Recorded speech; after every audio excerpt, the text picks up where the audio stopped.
কিছু খেতে পারি না, শুধু বুক জ্বালাপোড়া করে, গ্যাস্ট্রিক হয়, সমাধান কি? আমাদের অনেকেরই খাবার পরে বুকের মাঝখানটাতে জ্বালাপোড়া করে। এই রোগটাকে আমরা অনেক ধরনের নাম দেই, gastric, ulcer, acidity, heartburn, acid reflux ইত্যাদি। তবে ডাক্তারি ভাষায় এই রোগের নাম অনেক বড়, সমাধান জানতে নাম মুখস্থ করা লাগবে না।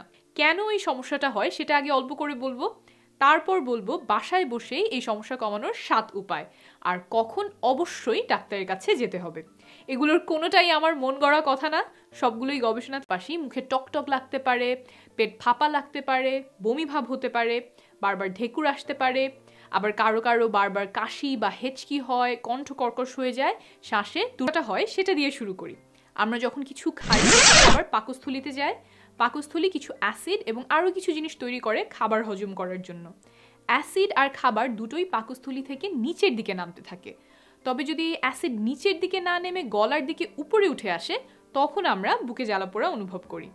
তাহলে পাকস্থলীর অ্যাসিড কেন উপরের দিকে চলে আসে, নিচে না নেমে? কোনো কারণ ছাড়াই এমন হতে পারে। আবার কিছু কিছু জিনিস এই সমস্যা সৃষ্টি করতে পারে বা বাড়িয়ে দিতে পারে। যেমন নির্দিষ্ট কিছু খাবার, কারো কারো বেশি মশলা দিয়ে রান্না করা খাবার খেলে জ্বালাপোড়া শুরু হয়, আবার কারো কফি খেলে অসুবিধা শুরু হয়।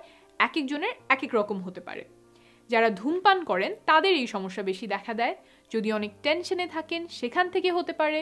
আপনার ওজন যদি স্বাভাবিকের চেয়ে বেশি হয় তখন এই সমস্যা বেশি হতে পারে। যারা গর্ভবতী তারা প্রায়ই এই সমস্যায় ভোগেন। যাদের হাইটাস হার্নিয়া নামের একটা রোগ আছে, যেখানে পাকস্থলীর কিছু অংশ বুকের ওপর চলে আসে, তাদের মধ্যে এই বুক জ্বালাপোড়ার সমস্যা দেখা যায়। আর নির্দিষ্ট কিছু ওষুধ আছে যেগুলো এই সমস্যা তৈরি করতে পারে, যেমন অ্যাসপিরিন, আইবুপ্রোফেন ইত্যাদি। আপনি যদি ডাক্তারের পরামর্শে এই ওষুধগুলি খান তাহলে কোনোভাবেই ডাক্তারের পরামর্শ ছাড়া নিজে নিজে ওষুধগুলো বন্ধ করবেন না। আপনার ডাক্তারকে জানান যে ওষুধ শুরু করার পরে মনে হচ্ছে জ্বালাপোড়ার সমস্যাটা বেড়ে গেছে। ডাক্তারই আপনাকে ওষুধ বদলে দিতে পারেন অথবা জ্বালাপোড়ার জন্য অন্য ওষুধ দিতে পারেন। এখন বলবো বাসায় বসেই যেসব উপায়ে আপনি এই সমস্যা কমাতে পারেন। আমাদের প্রতিদিনের অভ্যাসে কিছু পরিবর্তন করলে কিন্তু আমরা নিজে নিজেই এই সমস্যা অনেকটা কমিয়ে আনতে পারি। একবারে পেট ভরে খেলে এই সমস্যা বেশি হয়, তাই অনেক খাবার একসাথে খাবেন না। সারা দিনে ভাগ ভাগ করে অল্প অল্প খাবার খাওয়ার চেষ্টা করবেন। একটু বুঝিয়ে বলি, বেশি খেলে পাকস্থলীটা ভরে ওঠে। একটা বেলুনের কথা চিন্তা করতে পারেন। বাতাস দিলে যেমন বেলুন ফুলে, কিছুটা তেমনই খাবার ঢুকলে পাকস্থলীটাও প্রসারিত হয়।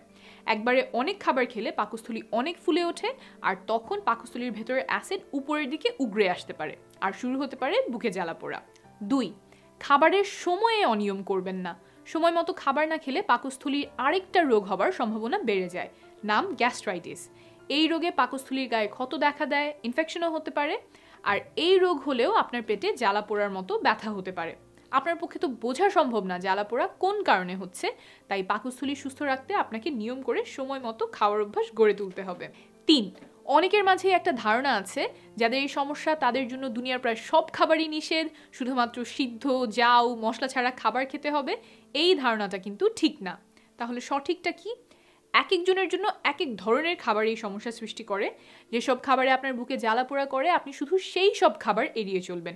সেটা হতে পারে মশলা দেয়া, অতিরিক্ত তেল দেয়া খাবার, আপনার প্রিয় চপ, পুরি, মুড়ি, চানাচুর, চটপটি, এমনকি ডাল ভাত। আপনার কোন খাবারের সমস্যা হয় সেটা আপনাকে খুঁজে বের করতে হবে আর এড়িয়ে চলতে হবে। 4, রাতের খাবারটা আগে আগেই সেরে ফেলবেন। ঘুমাতে যাওয়ার অন্তত 3-4 ঘন্টা আগে। আপনি যদি 11টার দিকে ঘুমাতে যান তাহলে কমপক্ষে 7:30টায় খেতে বসে যাবেন, 8টার মধ্যে খাওয়া শেষ। তারপরে কিন্তু রাত 11টা পর্যন্ত জেগে থাকতে হবে। ভাত খাওয়ার পরে অনেকেরই ঘুম আসে, সেটা ফাইট করতে হবে। এটা কেন করবেন? ভর পেটে চিত হয়ে শুলে পাকস্থলী থেকে অ্যাসিড উপরের দিকে আসার সম্ভাবনা বেড়ে যায়। একটু দেখিয়ে দেই। ধরেন এটা যদি আমার পাকস্থলী হয় আর এটা গলার দিক হয়, যখন সোজা হয়ে দাঁড়িয়ে আছে তখন কিন্তু অ্যাসিড নিচের দিকে, যখন এটাকে আমি চিত করে শুয়ে দিব তখন অ্যাসিড আবার গলার দিকে চলে আসার একটা সম্ভাবনা থাকে। আচ্ছা, এখানে একটু বলে নেই, কিছু না খেয়ে 3-4 ঘন্টা জেগে থাকা কিন্তু একটু কষ্টেরই বটে। মনে হয় অল্প কিছু খেয়ে ফেলি, তবুও নিজেকে আটকাতে হবে। 5, ঘুমানোর সময় বা বিছানায় শোবার সময় মাথা আর বুক 10 থেকে 20 সেন্টিমিটার উঁচুতে রাখবেন কোমরের চেয়ে। সেটা পাকস্থলীর অ্যাসিড ওপরে ওঠা থামাবে। বালিশ দিয়ে উঁচু করবেন না, কারণ এতে শুধু আপনার মাথাটাই উঁচু হয়। বরং তোষকের নিচে বা খাটের নিচে কিছু দিয়ে খাটের একটা দিক উঁচু করে নেবেন এবং সেই দিকে মাথা দিবেন। যাদের রাতের বেলা জ্বালা পোড়ার সমস্যা বেশি হয় তাদের জন্য এই ধাপটা খুব গুরুত্বপূর্ণ। আর খেয়াল রাখবেন ঘুমের সময় দেহের ভঙ্গিটা যেন স্বাস্থ্যকর থাকে। আঁকাবাঁকা অস্বাস্থ্যকর হলে আবার শরীরে ব্যথার সৃষ্টি হতে পারে। বালিশ বা বালিশের উচ্চতা পরিবর্তন করলে অনেকেরই ঘাড় ব্যথা হয়। 6, এবার আরেকটা গুরুত্বপূর্ণ বিষয় বলবো, যেটা শুধু আপনার বুকে জ্বালাপোড়াই কমাবে না, আপনার স্বাস্থ্যের জন্যও উপকারী হবে। আপনার যদি ওজন বেশি হয় তাহলে সেটা কমানোর চেষ্টা করুন। অতিরিক্ত ওজন অনেক ধরনের স্বাস্থ্য সমস্যা সৃষ্টি করে। ডায়াবেটিস, হার্টের রোগ ইত্যাদি অনেক কিছুই এই অতিরিক্ত ওজনের সাথে সম্পর্কযুক্ত। তাই ওজন কমিয়ে ফেলা এবং কমানোর পর সেটা ধরে রাখাই শ্রেয়।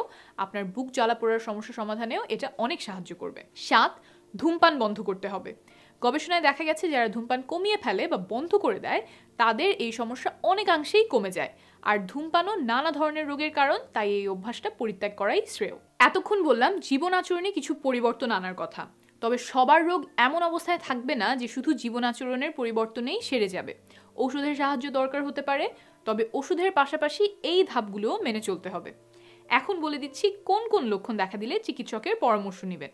যদি বারবার এই সমস্যা দেখা দেয়, প্রতিদিনের কাজে ব্যাঘাত ঘটায়, অথবা 3 সপ্তাহ বা তার বেশি সময় ধরে প্রায় প্রতিদিনই এই সমস্যা দেখা দেয়, বয়স যদি 55 বা তার বেশি হয়ে থাকে, তখন আপনি চিকিৎসকের পরামর্শ নেবেন। আর কিছু লক্ষণের কথা আপনার মাথায় রাখতে হবে। এগুলো দেখা দিলে আপনাকে অবশ্যই চিকিৎসকের সহায়তা নিতে হবে।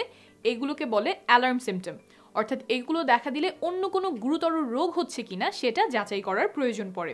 চিকিৎসক সেটা যাচাই করবেন, তবে লক্ষণগুলো আপনার জানা থাকা লাগবে যাতে আপনি সময় মতো চিকিৎসকের শরণাপন্ন হতে পারেন। 6টা লক্ষণ আছে, সেগুলো কি কি? 1, ওজন অনেক কমে যাচ্ছে কোনো চেষ্টা ছাড়াই, কোনো কারণ ছাড়াই। 2, খাবার গিলতে সমস্যা হচ্ছে, গলায় আটকে যাচ্ছে। 3, বারবার বমি হচ্ছে। 4, বমি বা পায়খানার সাথে রক্ত যাচ্ছে, পায়খানা কালো হচ্ছে, বমির মধ্যে কফির দানার মতো কিছু দেখা যাচ্ছে, কফির দানাগুলো হলো জমে থাকা রক্ত। 5, মনে হচ্ছে পেটে চাকার মতো কিছু একটা হয়েছে। 6, আয়রনের অভাবজনিত রক্তশূন্যতায় ভুগছেন।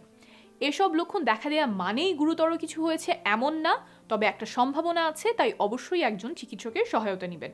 আর যদি পেটে হঠাৎ করে তীব্র ব্যথা শুরু হয় তাহলে দ্রুত হাসপাতালে যেতে হবে। অনেক তথ্য বললাম, সব মনে নাও থাকতে পারে। আমি যা যা বললাম সবকিছু একসাথে গুছিয়ে লেখা আছে সহায় ওয়েবসাইটে, ক্যাপশনে লিংক দিয়ে দিব, সেখান থেকে পড়ে নিতে পারেন।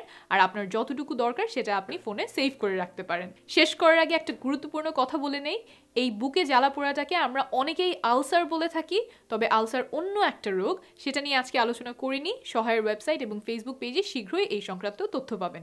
নিরাপদে থাকবেন, শীঘ্রই দেখা হবে।